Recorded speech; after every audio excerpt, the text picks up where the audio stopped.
LBSന്റെ rank list വന്നപ്പോൾ നമ്മളെല്ലാവരും ശ്രദ്ധിച്ചൊരു കാര്യമാണ്, നല്ല മാർക്കുള്ള കുട്ടികൾ പോലും റാങ്ക് ലിസ്റ്റിൽ വളരെ പിന്നോക്കമാണ് നിൽക്കുന്നത്. അപ്പം അതിൻ്റെ കാര്യം എന്താണെന്ന് വെച്ചാൽ, ഇപ്പോൾ ഒരേ മാർക്കുള്ള തന്നെ ധാരാളം കുട്ടികളുണ്ട് ഈ പ്രാവശ്യം. അപ്പം അങ്ങനെ ഒരേ മാർക്കുള്ള ധാരാളം കുട്ടികൾ വരുമ്പോൾ നല്ല മാർക്കുള്ള കുട്ടികൾക്ക് പോലും റാങ്ക് ലിസ്റ്റിൽ പിന്നോക്കം വരേണ്ട അവസ്ഥ വരും. പക്ഷെ നമ്മൾ ആ ഒരു കാര്യം കൊണ്ട് ഒരിക്കലും ടെൻഷൻ അടിക്കേണ്ട കാര്യമില്ല. എന്ന് വെച്ചാൽ LBSന്റെ ഈ നഴ്സിംഗ് അല്ലെങ്കിൽ പാരാമെഡിക്കൽ കോഴ്സിന് അപേക്ഷിച്ച കുട്ടികൾ ഈ ഒരു കോഴ്സിന് മാത്രമല്ല അപേക്ഷിച്ചിരിക്കുന്നത്. അവർ വേറെ പല കോഴ്സുകൾക്കും അപേക്ഷിച്ചിട്ടുണ്ട്, പല അഡ്മിഷനും എടുത്തിട്ടുമുണ്ട്. അപ്പം അങ്ങനെ അഡ്മിഷൻ എടുത്ത കുട്ടികളോ അല്ലെങ്കിൽ മറ്റ് കോഴ്സുകൾ അപേക്ഷിച്ച കുട്ടികളോ ആ ഒരു കോഴ്സിന് വേണ്ടിയായിരിക്കും വെയിറ്റ് ചെയ്യുന്നത്. അല്ലെങ്കിൽ നിങ്ങളുടെ കാര്യം തന്നെ നിങ്ങൾ ആലോചിക്കുക, നിങ്ങളിപ്പോൾ നഴ്സിംഗ് ആണ് നോക്കുന്നതെങ്കിൽ കൂടി നഴ്സിംഗ് കിട്ടിയില്ലെങ്കിൽ എന്ന് കരുതി നിങ്ങൾ എന്ത് ചെയ്യും? ഡിഗ്രിക്കായാലും ബാക്കിയുള്ള എല്ലാ കോഴ്സുകൾക്കും നിങ്ങൾ അപ്ലൈ ചെയ്തിട്ടുണ്ട്. പക്ഷേ നഴ്സിംഗ് കിട്ടുകയാണെങ്കിൽ നിങ്ങൾ ഒരിക്കലും ആ ഒരു കോഴ്സിലേക്ക് പോവുകയില്ല. അപ്പോൾ ആ ഒരു കോഴ്സ് നോക്കുന്ന കുട്ടികൾക്ക് നിങ്ങൾ അങ്ങോട്ട് പോകാതിരിക്കുമ്പോൾ അവർക്ക് അഡ്മിഷൻ കിട്ടാനുള്ള ചാൻസ് കൂടുതലാണ്. അതുപോലെ തന്നെയാണ് തിരിച്ചും. ഇപ്പോൾ നഴ്സിംഗ് അല്ല നോക്കുന്നതെന്നുള്ള കുട്ടികളും എന്ത് ചെയ്തിട്ടുണ്ട്? നഴ്സിംഗിന് അപ്ലൈ ചെയ്തിട്ടുണ്ട്. പക്ഷെ അവർ മറ്റ് കോഴ്സുകൾ, അവർ ആഗ്രഹിച്ച കോഴ്സ് കിട്ടുമ്പോൾ അവർ ആ ഒരു കോഴ്സിലേക്ക് മാറും. അപ്പോൾ ആ ഒരു കോഴ്സിലേക്ക് അവർ മാറുമ്പോൾ ആ ഒരു വേക്കൻസി എന്ന് പറയുന്നത് റാങ്ക് ലിസ്റ്റിലുള്ള മറ്റു കുട്ടികൾക്കാണ് കിട്ടുന്നത്. ഉദാഹരണം പറഞ്ഞാൽ MBBS അല്ലെങ്കിൽ BDS നോക്കുന്ന കുട്ടികളുണ്ടാവും. അപ്പോൾ അവരും എന്ത് ചെയ്തിട്ടുണ്ട്? നഴ്സിംഗ് അല്ലെങ്കിൽ പാരാമെഡിക്കൽ കോഴ്സിന് അപ്ലൈ ചെയ്തിട്ടുണ്ട്. പക്ഷെ അവരെല്ലാവരും ഇപ്പോൾ ഒന്നുകിൽ നീറ്റ് എഴുതി വെയിറ്റ് ചെയ്യായിരിക്കും, അല്ലാന്നുണ്ടെങ്കിൽ അവർ നീറ്റിന് റിപ്പീറ്റേഴ്സ് കഴിച്ചിന് ആൾറെഡി അഡ്മിഷൻ എടുത്തിട്ടുണ്ട്. അപ്പോൾ ഈ നീറ്റിന്റെ റിപ്പീറ്റേഴ്സ് കോഴ്സിന് അഡ്മിഷൻ എടുത്ത കുട്ടികൾ ഒരിക്കലും എന്ത് ചെയ്തിട്ടില്ല? തിരിച്ച് നഴ്സിംഗിനായിട്ട് അഡ്മിഷനായിട്ട് വരത്തില്ല. അവർ ഒരു വർഷം ട്രൈ ചെയ്ത് നോക്കിയതിന് ശേഷം മാത്രമേ ഈ നഴ്സിംഗ് എന്ത് ചെയ്യുള്ളൂ? ട്രൈ ചെയ്യുള്ളൂ. അതുപോലെ തന്നെ JEE എഞ്ചിനീയറിംഗ് നോക്കുന്ന കുട്ടികളുണ്ട്. അവർ എന്ത് ചെയ്യും? വീട്ടുകാരെല്ലാം പറഞ്ഞിട്ട് നിങ്ങളുടെ എല്ലാവരും ചെയ്യുന്നു, നിങ്ങളെ രജിസ്റ്റർ ചെയ്യുന്നു പറഞ്ഞിട്ട് കുട്ടികളെ കൊണ്ട് എന്ത് ചെയ്യും? LBSനും രജിസ്റ്റർ ചെയ്തിട്ടുണ്ടാവും. പക്ഷെ ആ കുട്ടികൾ ഒരിക്കലും എന്ത് ചെയ്യത്തില്ല? LBSന് അഡ്മിഷൻ എടുക്കാനായി വരത്തില്ല. മറ്റൊരു വിഭാഗം എന്ന് പറയുന്നത് LLB കോഴ്സുകൾ നോക്കുന്ന കുട്ടികളുണ്ട്. അപ്പോൾ LLB അഡ്മിഷൻ ഇപ്പോഴാണ് കേരള തുടങ്ങിയത്. അപ്പോൾ ആ ഒരു കുട്ടികൾ LLBക്ക് അപേക്ഷിച്ച് 5 ഇയർ ഇന്റഗ്രേറ്റഡ് LLBക്ക് അപേക്ഷിച്ച് അതിൽ അഡ്മിഷൻ കിട്ടുകയാണെങ്കിൽ അവരും പിന്നെ ഒരിക്കലും എന്ത് ചെയ്തിട്ടില്ല? നഴ്സിംഗ് അല്ലെങ്കിൽ പാരാമെഡിക്കൽ കോഴ്സ് നോക്കത്തില്ല, അവർ LLBയിലോട്ട് തിരിഞ്ഞു പോകും. പിന്നീട് ഭാഗം എന്ന് പറയുന്നത്, നിങ്ങളിപ്പോൾ നഴ്സിംഗ് ആണ് നോക്കുന്നതെന്ന് വിചാരിക്കുക. പക്ഷേ മറ്റ് പാരാമെഡിക്കൽ കോഴ്സുകൾ നോക്കുന്ന കുട്ടികളും നഴ്സിംഗിന്റെ റാങ്ക് ലിസ്റ്റിൽ ഉൾപ്പെട്ടിട്ടുണ്ട്. അപ്പോൾ അവർക്ക് ഇഷ്ടമുള്ള കോഴ്സ്, അവർക്ക് MLTയോ അല്ലെങ്കിൽ കാർഡിയോവാസ്കുലറോ ന്യൂറോ ഒക്കെ ആയിരിക്കും അവർ ആഗ്രഹിക്കുന്നത്. അപ്പോൾ അവർ ആ ഒരു കോഴ്സിലേക്ക് പോകുമ്പോൾ ആ നഴ്സിംഗിന്റെ ആ ഒരു റാങ്ക് ലിസ്റ്റിൽ അവർ ഫ്രീ ആവുകയാണ്. അപ്പം അടുത്ത കുട്ടികൾക്ക് റാങ്ക് ലിസ്റ്റിൽ നിന്നും അഡ്മിഷൻ എടുക്കുവാനുള്ള സാധ്യതയുണ്ട്. പിന്നീട് ഭാഗം എന്ന് പറയുന്നത്, ഇപ്പോൾ കുറേയേറെ കുട്ടികൾ എന്ത് ചെയ്യും? MBBS ആണ് നോക്കുന്നത്, ഇപ്പോൾ കേരളത്തിൽ അഡ്മിഷൻ കിട്ടില്ല എന്ന് ഉറപ്പുള്ള കുട്ടികൾ മറ്റു രാജ്യങ്ങളിൽ ആൾറെഡി അഡ്മിഷൻ എടുത്തു കഴിഞ്ഞു. അവരും ഇനി ഒരിക്കലും തിരിച്ചു വരത്തില്ല. ഈ കുട്ടികൾ എന്ത് ചെയ്തിട്ടുണ്ട്? നഴ്സിംഗിന്റെ അപേക്ഷ വന്ന സമയത്ത് അതിൽ അപേക്ഷിച്ചിട്ടുണ്ട്. അപ്പം അങ്ങനെ നല്ലൊരു ഭാഗം കുട്ടികൾ എന്ത് ചെയ്യും? ഈ റാങ്ക് ലിസ്റ്റിൽ നിന്നും പുറത്തേക്ക് മാറി നിൽക്കും. അപ്പോൾ അഡ്മിഷൻ കിട്ടാനുള്ള ചാൻസ് കൂടുതലാണ്. പിന്നെ അടുത്തത് കീമാണ്. കീമിന്റെ അഡ്മിഷൻസ് ഇതുവരെ നടന്നിട്ടില്ല. അപ്പോൾ കീമിൽ എഞ്ചിനീയറിംഗ്, BPharm, അതുപോലെ തന്നെ മെഡിക്കൽ ആൻഡ് അലൈഡ് കോഴ്സസ്. അപ്പോൾ മെഡിക്കൽ ആൻഡ് അലൈഡ് കോഴ്സസിലൊക്കെ ധാരാളം കുട്ടികൾ മാറിപ്പോകുന്നതാണ്.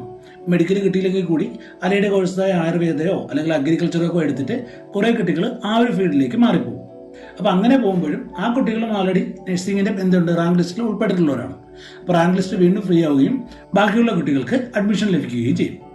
ഗവൺമെന്റ് കോളേജുകളിലെ സീറ്റുകളും സെൽഫ് ഫിനാൻസ് കോളേജുകളിലെ സീറ്റുകളുടെ കൂട്ടി 5500 സീറ്റുകളാണ് BSc നഴ്സിംഗിന് ഒഴിവുകളുള്ളത്. അതുകൊണ്ട് തന്നെ ഒരുവിധം റാങ്ക് ലിസ്റ്റിൽ നല്ല മാർക്കുള്ള എല്ലാ കുട്ടികൾക്കും നഴ്സിംഗിന് അഡ്മിഷൻ കിട്ടുവാനുള്ള ചാൻസ് കൂടുതലാണ്. മറ്റൊരു കാര്യം, EWS കാറ്റഗറിയിൽ അപേക്ഷിച്ച കുട്ടികൾക്ക് ഗവൺമെന്റ് കോളേജുകളിൽ മാത്രമേ സീറ്റ് കിട്ടുകയുള്ളൂ. അപ്പോൾ മിക്ക കുട്ടികളും വിചാരിച്ചിരിക്കുന്നത് പ്രൈവറ്റ് കോളേജുകളിലും EWSന്റെ റിസർവേഷൻ കിട്ടുമെന്ന് വിചാരിക്കുന്നവരുണ്ട്. അപ്പോൾ അത് വെറുതെയാണ്. ഗവൺമെന്റ് കോളേജിൽ മാത്രമേ EWSന്റെ 10% സംവരണം കിട്ടുകയുള്ളൂ. ഇനി പറയാൻ പോകുന്നത് മിക്ക കുട്ടികൾക്കും അറിയാവുന്ന കാര്യമായിരിക്കും, എന്നാൽ കുറെ കുട്ടികൾക്ക് അതിനെക്കുറിച്ച് അറിവുണ്ടാവുകയില്ല. അതുകൊണ്ടാണ് ഞാൻ വീണ്ടും പറയുന്നത്. ഇപ്പോൾ നമ്മൾ ഗവൺമെന്റ് സീറ്റ് അല്ല നോക്കുന്നത്, പ്രൈവറ്റ് കോളേജുകൾ നോക്കുന്നുണ്ടെന്നുണ്ടെങ്കിൽ PNC mark, private nursing council management association ഉണ്ട്. അതിന്റെ സൈറ്റിൽ കൂടി രജിസ്റ്റർ ചെയ്യുകയാണെന്നുണ്ടെങ്കിൽ അഡ്മിഷൻ കിട്ടാൻ കുറച്ചുകൂടി എളുപ്പമായിരിക്കും.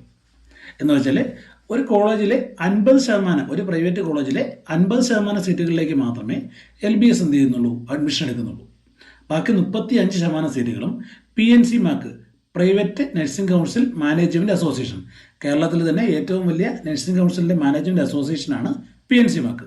അപ്പോൾ ഈ PNC മാർക്കാണ് 35% സീറ്റുകളിലേക്ക് അഡ്മിഷൻ നടത്തുന്നത്.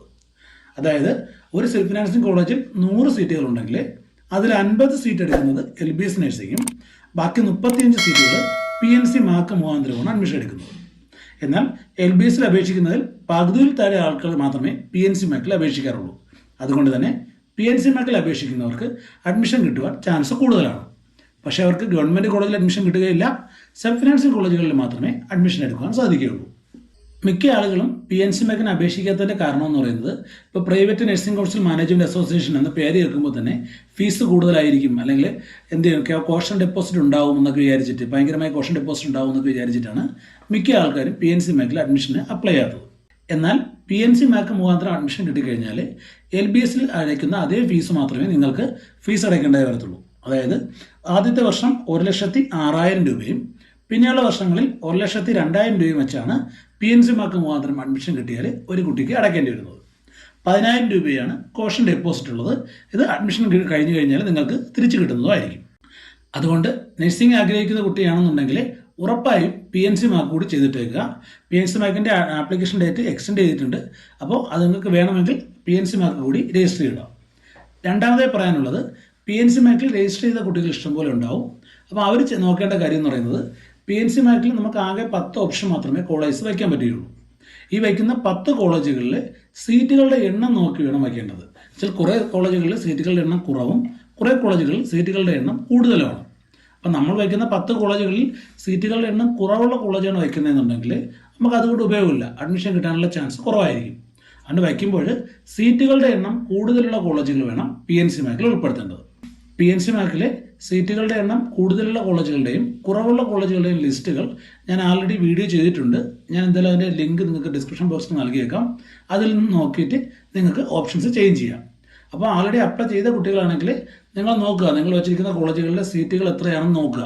അപ്പോൾ ആൾറെഡി നിങ്ങൾ വെച്ചിരിക്കുന്ന കോളേജുകളിലെ സീറ്റുകളുടെ എണ്ണം കുറവാണെന്നുണ്ടെങ്കിൽ നിങ്ങൾക്ക് എന്ത് ചെയ്യാം, ചേഞ്ച് ചെയ്ത് പുതിയ കോളേജുകൾ വയ്ക്കുവാനുള്ള ഓപ്ഷൻസ് ഇപ്പോൾ ഉണ്ട്. പക്ഷേ റാങ്ക് ലിസ്റ്റ് വന്നു കഴിഞ്ഞാൽ ആ ഒരു ഓപ്ഷൻ പിന്നെ ഉണ്ടാവുകയില്ല. PNC മാർക്കിൽ അഡ്മിഷനായി അവർ നോക്കുന്നത് മൊത്തം 4 സബ്ജക്റ്റുകളാണ്. ഫിസിക്സ്, കെമിസ്ട്രി, ബയോളജി, സയൻസ് സബ്ജക്റ്റുകളും അതിന് പുറമെ ഇംഗ്ലീഷുമാണ് PNC മാർക്ക് നോക്കുന്നത്. ഈ 4 സബ്ജക്റ്റുകളുടെയും സെക്കൻഡ് ഇയറിൽ ടോട്ടൽ മാർക്ക്, അതായത് 120 വെച്ചാണ് സയൻസ് സബ്ജക്റ്റുകൾക്ക്, 100 വെച്ചാണ് ഇംഗ്ലീഷിന്. അങ്ങനെ ഈ 4 സബ്ജക്റ്റുകളുടെ ടോട്ടൽ 460 മാർക്കിന് എത്ര മാർക്ക് കിട്ടി എന്നതിൻ്റെ ബേസിലാണ് PNC മാർക്കിൽ അഡ്മിഷൻ കിട്ടുന്നത്. ഈ വീഡിയോ നിങ്ങൾക്ക് ഉപകാരപ്പെട്ടെന്ന് കരുതുന്നു. ഇത്തരത്തിലുള്ള വീഡിയോകൾക്കായി ചാനൽ സബ്സ്ക്രൈബ് ചെയ്ത് വയ്ക്കുക. ഒപ്പം നിങ്ങളുടെ വിലപ്പെട്ട കമൻറ്റുകളും പ്രതീക്ഷിക്കുന്നു. മറ്റൊരു വീഡിയോയുമായി നമുക്ക് വീണ്ടും കാണാം.